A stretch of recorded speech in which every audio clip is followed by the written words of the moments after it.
आज मैं आप लोगों को कुछ हकीकत बताने जा रही हूँ जो बलिया ज़िला के एक गांव में हुआ था। वहाँ पर एक परिवार था जिसमें महेश नाम का लड़का अपने माँ बाप और भाई बहन के साथ रहता था। महेश को देखने के लिए लड़की वाले आने लगे। कुछ दिन बीत गया, तभी महेश को एक लड़की की फ़ोटो अच्छी लगी। उसने अपनी माँ को बोला, माँ मैं इसी से शादी करूँगा। और बोलता भी क्यों नहीं, हर लड़की की ख्वाहिश होती है उसकी औरत सुंदर और संस्कारी हो, ताकि किसी के सामने ले जाने से उसका मान भी बढ़े।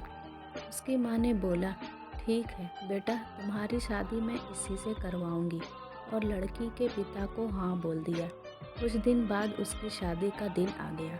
वह बहुत खुश था क्योंकि उसकी हल्दी, मेहंदी और संगीत से घर भर पे खुशी छाई हुई थी। सारे मेहमान से उसका घर भर गया था।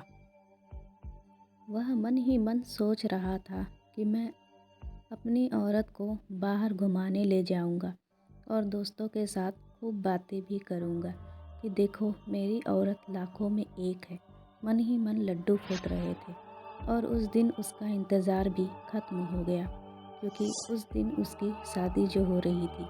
गांव वाले भी धूमधाम से बारात लेकर लड़की के घर पहुँचे और दोनों की शादी भी हो गई। जब सुबह विदाई हुई तो उस समय लड़के की डोली में अकेले ही ससुराल लाया जाता था। चार कहार डोली को उठाते उठाते थक गए थे।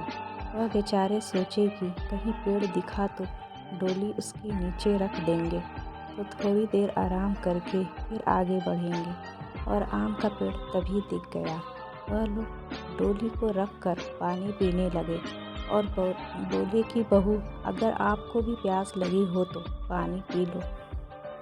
बहू ने कुछ नहीं बोला और चारों की थोड़ी सी आंख लग गई।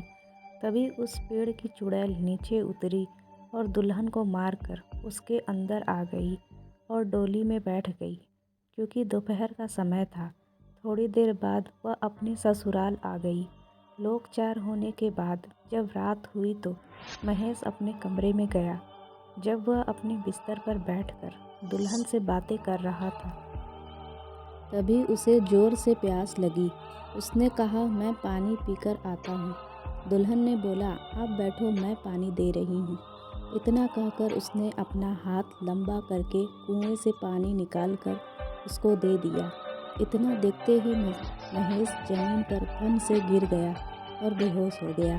थोड़ी देर बाद जब उसे होश आया तो उसने अपने सामने घूंघट में छुपी चुड़ैल को देख लिया और भागने की कोशिश करने लगा।